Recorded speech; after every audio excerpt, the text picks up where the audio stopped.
You can memorize like 5,000 words of Spanish, ace every single grammar test on your phone, and still have a complete paralyzing panic attack when a barista just looks at you and asks if you want room for milk. Oh, absolutely. It is, I mean, it's a universally frustrating experience. Why does our brain do that? Because you know the vocabulary, you know Right. the syntax, but the exact moment you are asked a simple, everyday question by a living, breathing human being, your mind just goes entirely blank. Yeah, completely blank. That sudden realization hits you that the perfectly ordered, highly structured language you learned in a quiet classroom or, on a little app looks absolutely nothing like the chaotic, fast-paced language spoken by actual humans in the real world. It's like you're trained for a laboratory, but you're asked to perform in a hurricane. That's a great way to put it. Yeah. Yes. And we have all hit that wall when trying to learn a new language, or honestly, any new skill that requires you to perform under pressure. You just feel completely overwhelmed by the sheer volume of information you think you need to have locked down before you can even open your mouth. Which is exactly why we're digging into this today. Yes, so welcome to today's deep dive. This one's going to be incredibly useful for you because we are extracting actionable wisdom from a really unique set of sources. We're looking at a collection of transcripts that capture real conversational language practice between learners and native speakers. Right. These aren't your typical dry academic grammar rules. No, not at all. We are not going to talk about verb conjugation. We are looking at real-life, messy, everyday dialogues. And we were talking about domestic arguments in the kitchen, trying to do math while shopping, and just that raw, uncomfortable nervousness of talking to strangers. Studying these transcripts is honestly like looking at the uncut footage of human interaction. Because when we study language traditionally, we study this idealized version of it. Right, like the libraries on the left. Exactly. But true fluency doesn't live in the ideal. It lives in the messy, emotional reality of human interaction, where people, use sarcasm, interrupt each other, and change their minds mid-sentence. So the mission for this deep dive is to give you a highly practical, step-by-step blueprint for mastering that messy reality. By the time we wrap up, you are going to have a system. A real usable system. Yes. We'll show you how to build vocabulary without burning out. We'll break down the mechanics of a specific technique called shadowing, and we're going to give you a real-world, tested strategy to completely conquer the shyness that holds so many of us back. Because that blueprint is literally hiding in plain sight within these everyday conversations, we just need to decode the underlying psychology of what these learners are actually doing. Okay, let's unpack this, because before we talk about the mechanics of how to practice, we really have to establish what we are actually practicing for. Yeah. The ultimate goal isn't passing a written test. The goal is navigating the wildly unpredictable nature of everyday human emotions. And the source material highlights this so brilliantly with this one transcript of a couple, Emily and her partner, in their kitchen. Oh, that one is so intense. It really is. He's trying to cook, right? Yeah. He's cutting vegetables, trying to focus, and she just bursts in completely frantic because she can't find her phone. It is a high-stress microdrama. She announces she checked the living room and the bedroom, and his immediate, unfiltered response is, "Then check your brain, too." It is absolutely brutal. I mean, he just starts complaining that she always loses things, that she is disturbing his peace while he's dealing with a knife and vegetables. And he drops this incredible line. He says, one question becomes 10 questions. Yeah, and if we connect this to the bigger picture, the linguistic demands of that specific moment are staggering if you stop to analyze them. Also, Well, think about the cognitive load required to participate in that exchange in a second language. Your working memory is essentially a mental whiteboard, right? With a very limited number of slots, usually around 4 to 7. okay, 4 to 7th line. Right. So if you are using 3 of those slots just to translate the vocabulary and figure out the grammar of what he just said, you have virtually no cognitive bandwidth left to process the biting sarcasm of check your brain, let alone, formulate a witty comeback. And the situation shifts so incredibly fast, too, because right after he insults her, he casually mentions that, oh, maybe they can go shopping later because she wanted new dresses. Yeah, the pivot is amazing. It is. She immediately goes from furious to thrilled. She says, you remember that? Oh, my God, you're so sweet. She admits she's still a little angry, but mostly happy now. Oh, and the kicker. The missing phone was in her pocket the entire time. Of course it was. But see, when you are learning a language, you are usually prepared for a transaction. You're prepared to ask a literal question and get a literal answer. Like ordering a coffee? Exactly. You are rarely prepared to track a rising tension, process sudden de-escalation, and react to situational irony all within 30 seconds. True mastery is the ability to handle those emotional shifts without your mental whiteboard just being wiped completely clean by stress. It really makes me think about how we usually learn. Learning a language in a classroom is kind of like practicing swimming on dry land. Oh, that's a perfect analogy. You can perfect your stroke, you can learn the breathing techniques, and it all makes perfect sense on the floor. But these real-world scenarios, the sarcasm, the sudden mood swings, the kitchen arguments, that is the actual ocean. You have to learn how to deal with the currents. And the currents take so many different forms, too. Look at another scenario from the transcripts. Shopping. Right. This isn't just about knowing the words for colors. The shopper in this transcript is presented with a blue dress that costs 350 rupees, but it has a 15% discount. Okay, 350 rupees, 15% off. Yes. Then there's a pink dress that costs 270 rupees, but it only has a 10% discount. And she literally stops the conversation and says, wait, I'm confused again. I don't understand which one is a better deal. Which, honestly, is incredibly relatable. I would say that in English. Right, because it points directly back to that cognitive bottleneck. Doing mental arithmetic requires several slots on your mental whiteboard. Translating a second language also requires several slots. When you attempt to do both simultaneously, the brain literally stalls out. It's an overload. Complete overload of the prefrontal cortex. The shop assistant has to walk her through it step by step. The blue dress ends up being around 240 rupees, the pink one around 232.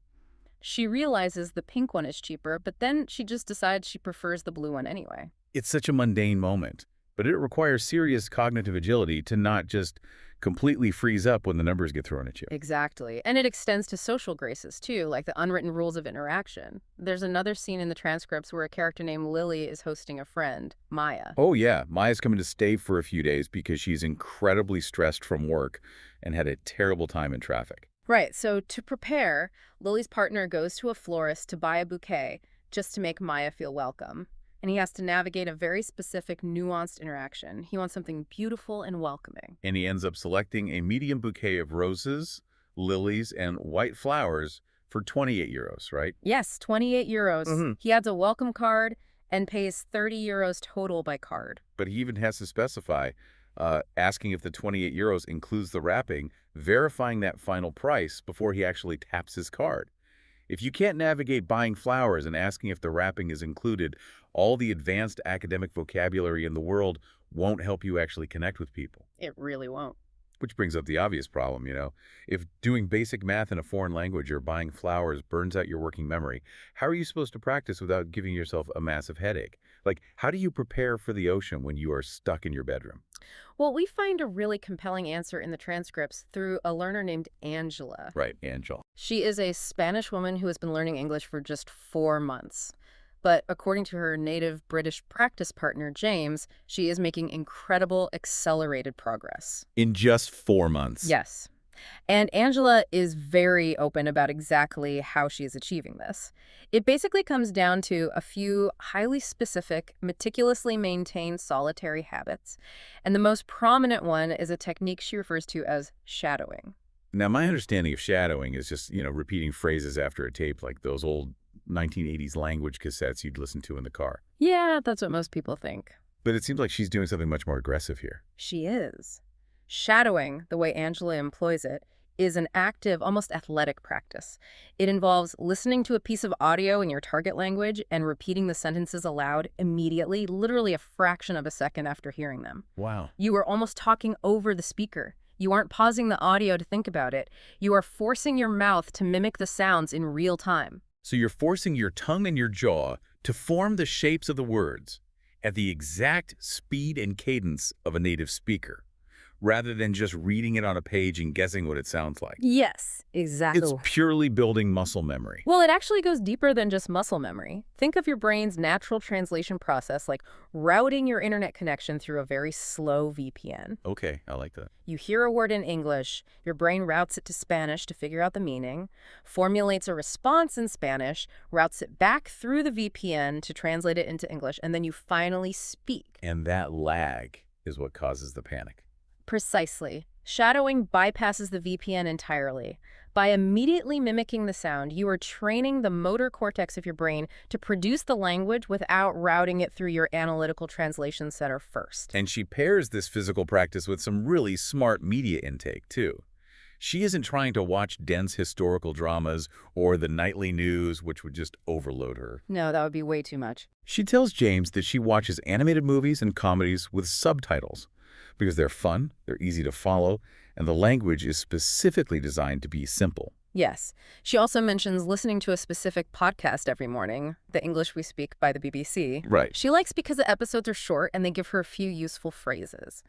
But there is a detail in Angela's routine that really stopped me in my tracks. Yeah. It's her vocabulary habit, Yeah. her small notebook. She tells James she keeps this notebook, but she only learns about 5 to 7 new words per day. See, I have to push back on this because anyone listening who is highly motivated is going to hate that advice. Oh, I know they will. Because if you decide to learn a language, your brain immediately says, I'm going to cram 50 words a day. I'm going to make a massive deck of flashcards. I'm going to conquer the entire dictionary. 5 to 7 words feels incredibly agonizingly slow. Why is doing less actually more effective here? Well, Angela explicitly tells James why she does it. She says, I don't want to feel stressed.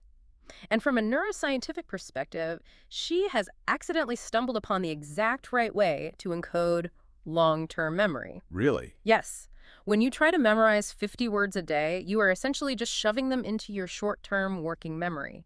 You might pass a quiz on Friday, but when you go to sleep, your brain goes through a process called neural pruning. It clears out the garbage. Essentially, yes. During REM sleep, the brain evaluates all the new information. If you haven't tied those 50 words to a deep emotional context, the brain physically severs those synaptic connections just to save energy. Wow. By next month, 45 of those words are entirely gone. The constant cycle of cramming and forgetting leads directly to burnout.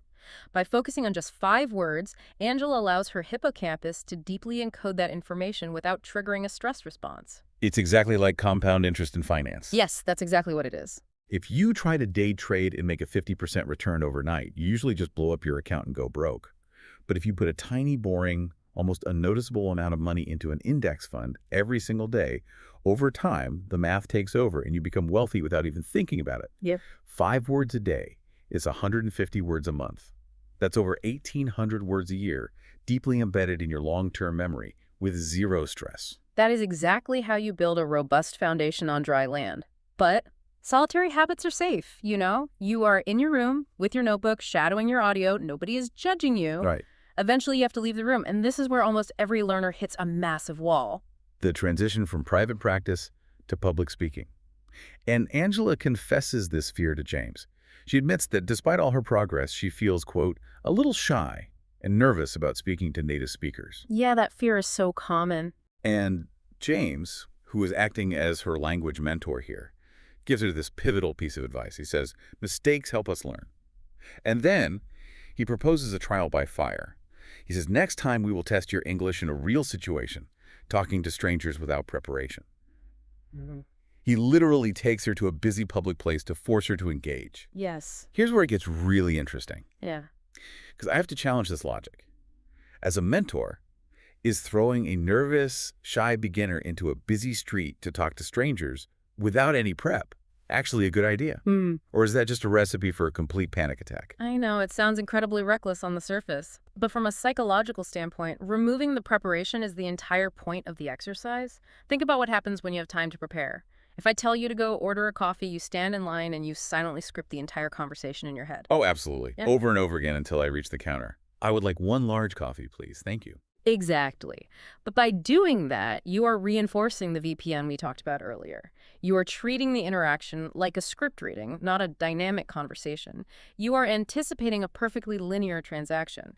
But what if the barista asks, we're out of whole milk. Is oat milk okay?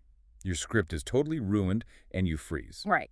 When James removes the preparation, when he forces Angela to walk up to a stranger and speak spontaneously, he is forcing her brain to rely on the muscle memory she built with her shadowing. She has to stop translating and start actually communicating. Okay, I see the logic, but it's still terrifying in practice.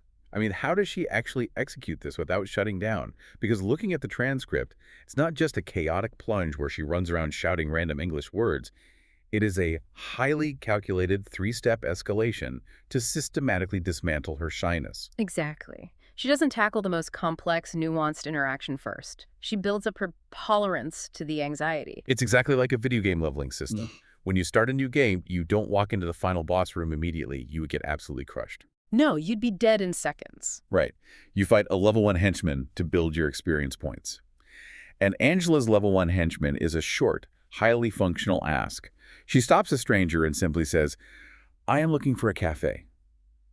It's brilliant because the answer is entirely predictable. Yes, the stranger gives her very standard directions. Go straight and turn left to the corner. But here is the crucial moment. The stranger mentions looking for a small sign outside, and Angela gets confused. She doesn't quite track the vocabulary. Now, this is usually the moment where a learner panics, apologizes, and runs away. Oh, all the time. But instead of freezing, she leans into the discomfort. She says, "Sorry, can you repeat?" The stranger patiently repeats it, and Angela confirms it. She defeats the level 1 henchman. She returns to James, and he points out that even though she got confused, she survived. She tried again. She gathers the first piece of experiential evidence that making a mistake or needing repetition doesn't result in social rejection. The world doesn't end. So she levels up. Level 2 is the mini-boss. She goes up to another stranger and asks for the time. "What time is it now?" The stranger tells her it's 5:30 p.m. But this time, she pushes herself to extend the conversation past the functional ask. Yes, she forces herself to make small talk. She asks, "Is it always busy here? And do you live nearby?" She is actively testing her ability to keep the conversational ball in the air without a script. And the stranger is perfectly nice, welcomes her to the area, and casually mentions they live just a few streets away. She finishes the interaction and returns to James, noting, "I feel so good now." Which brings us to level 3, spontaneous flow. By the third interaction, she isn't even executing a task anymore. Her demeanor has completely shifted. A stranger actually approaches her this time, saying they come to this spot every weekend because it's peaceful. Right. Angela engages naturally, explaining she's there for English-speaking practice, and the stranger gives her a massive compliment, telling her, "Your English is clear." And she goes back to James and makes a profound statement. She says, "I am not scared anymore. It felt natural this time." She literally says, "I am proud of myself." This raises an important question, right? Yeah. It sounds like her shyness wasn't actually about the English language at all. It was just a fear of rejection masquerading as a fear of bad grammar. Oh, wow. That's entirely it. That is the core insight of this entire process. Shyness in skill acquisition is almost always rooted in the fear of negative judgment. We project this harsh, critical persona onto native speakers. We assume they expect us to have perfect textbook fluency, and if we stumble, they will be annoyed or laugh at us or reject us. We think they're grading us. Exactly. The anxiety isn't about the vocabulary, it's about the perceived social threat. By escalating these interactions, Angela's brain gathers irrefutable evidence that the threat simply isn't real. The first stranger was helpful with directions. The second was polite about the time. And the third offered a genuine compliment. She didn't cure her shyness by memorizing more words. She cured it through the experiential realization that strangers are generally helpful, forgiving, and empathetic. That realization completely evaporates months of built-up anxiety.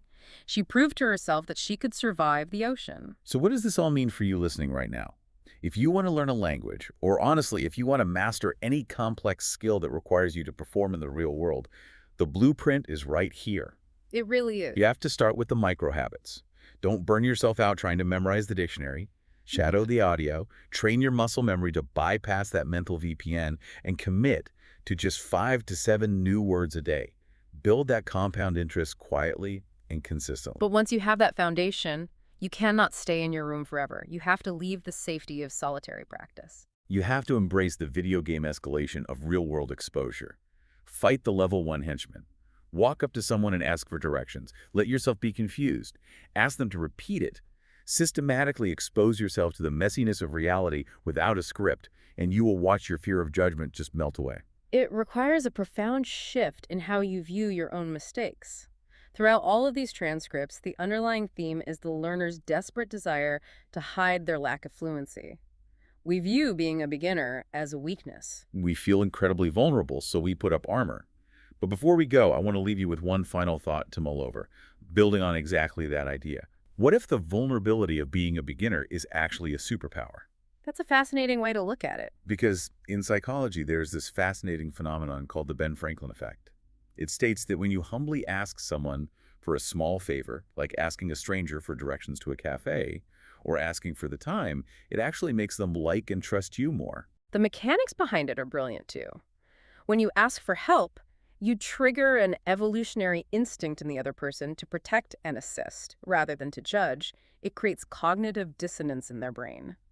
Their subconscious says, well, I'm taking time to help this person, therefore I must like this person. Yeah, it shifts the dynamic entirely from an evaluator judging a performance to a collaborator helping solve a problem. It lowers their defenses just as much as it lowers yours. It completely flips the paradigm. Your imperfection is what invites the other person to connect with you. We spend all this time stressing out, trying to speak perfectly, trying to construct these flawless sentences so that people will respect us and think we belong. But what if your broken, imperfect sentences and your willingness to stand there and admit that you were just a beginner trying to figure it out are exactly what makes human connection happen in the first place? What if the mistakes aren't barriers to connection, but the actual bridge? I love that. It's definitely something to think about the next time you freeze up in front of a barista. Remember, you don't need a perfectly calibrated grammatical x-ray of the language. You just need to be willing to wade into the muddy waters, embrace the messiness, and ask for the time.